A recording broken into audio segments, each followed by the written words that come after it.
We walked up, and luckily we all stayed together. You know, we were still standing right together next to each other. And he was playing his song, actually, and Wayne actually has a picture at 10:03. We were looking through the pictures the other day, and Wayne actually pulled out his phone and snapped a picture of Jason Aldean at like 10:03. And I think the shots, if I remember, I think they started at 10:05. I think he had just put his phone back in his pocket when we heard that. 169 Sam Easy, we got shots fired 4:15 at the Route 291. Sounded like an automatic firearm. Copy, code red at 169 Sam Easy, have shots fired. And, you know, and at first, too, I remember all four of us, I distinctly remember all four of us looking at each other and going, why are there fireworks? Like, that's like the first thought that all four of us thought. And I remember my husband saying, they're not fireworks, hit the ground. They're not fireworks. And so we just, all four of us instinctively dove to the ground.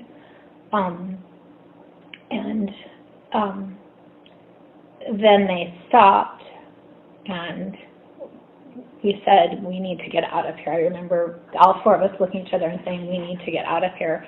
So we started to run. All four of us started to run, and then another round hit, and another set. You know, you hear that. Yeah. So Wade and I instinctively again hit the ground, and our friends kept running. And when I hit the ground that time, that's when I was hit. And I said to Wayne, I can't run, my leg's not working. I think I've been hit. And Wayne reached back and kind of felt and said, Katie, there's blood there. There's not a lot of blood. I think you've been hit.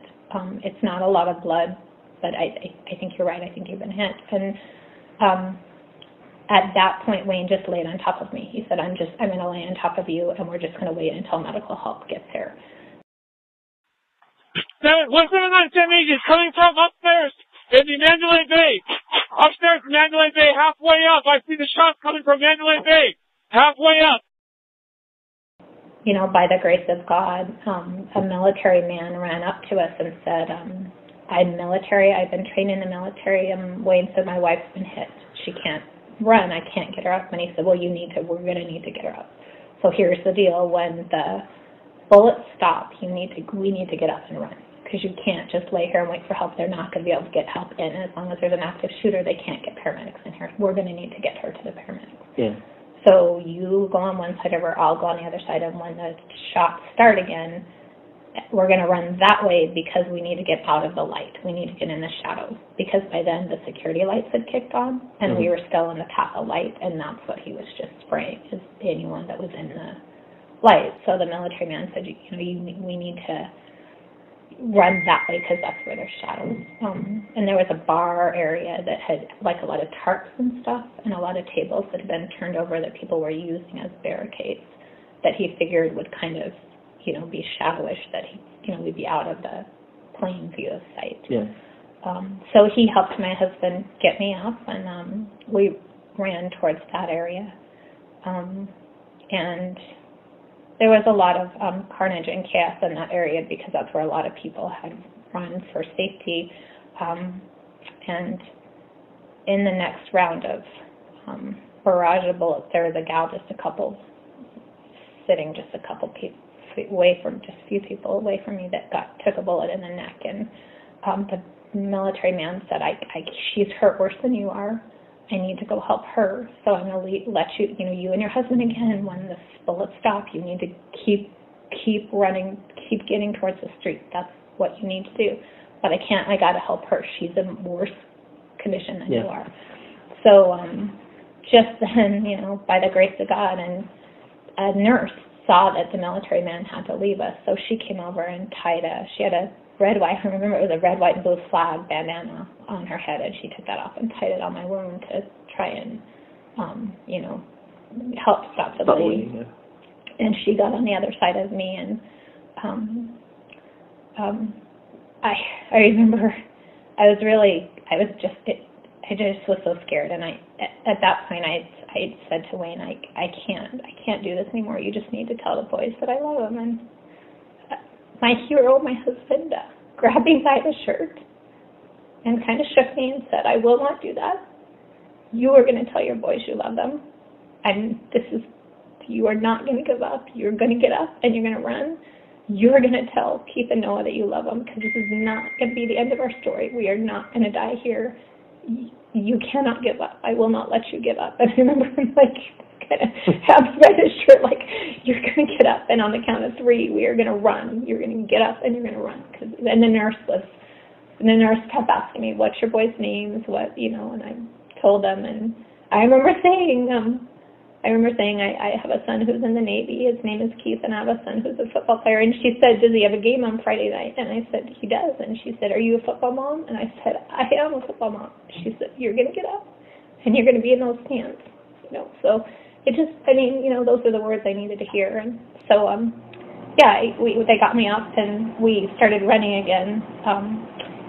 And we were running towards the mass crowd of people that were leaving, and she said, we can't take her in that crowd. She'll get trampled. If they start to run, she's not going to be able to run and keep up. We can't go that way. We need to get her to a different exit. So she veered us a different direction, and again, I keep saying this, but I really believe it, by the grace of God, there was a medic tent that had been set up for the concert. So they actually were able to get an IV in me right there at the medic tent. There was a doctor in the medic tent that hooked me up to an IV, and actually was able to, for the first time, take a look at the wound, and was actually reassuring, because he said to us, I don't know what the internal damage is, but she's not bleeding out. It's actually, the wound itself is not, she's not bleeding heavily, so we just need to get her to an ambulance.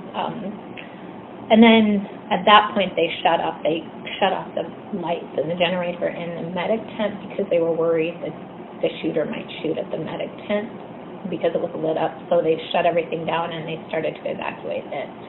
Yeah. And so we started to try and run towards the street, and I was going into shock at that point and couldn't. I was just starting to collapse. So there was another military man, and I jokingly refer to him as my cowboy with the blue eyes.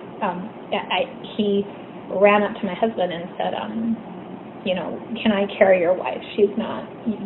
She's not. She's going into shock. She's starting to pass out. Can I just pick her up and carry her towards the street, and you hold the IV bag? And my husband was like, yes, absolutely fine. And I thought it was such a gentlemanly thing of him. He was like, sir, would you mind if I carried your wife? So they put me in, he flagged down a golf cart that the cowboy, and I call him, he didn't have a shirt on, and he had a great big cowboy hat, and when they got me in the golf cart, he kept saying to me, just look at my eyes and keep talking to me. I don't want you to pass out. You need to keep talking to me.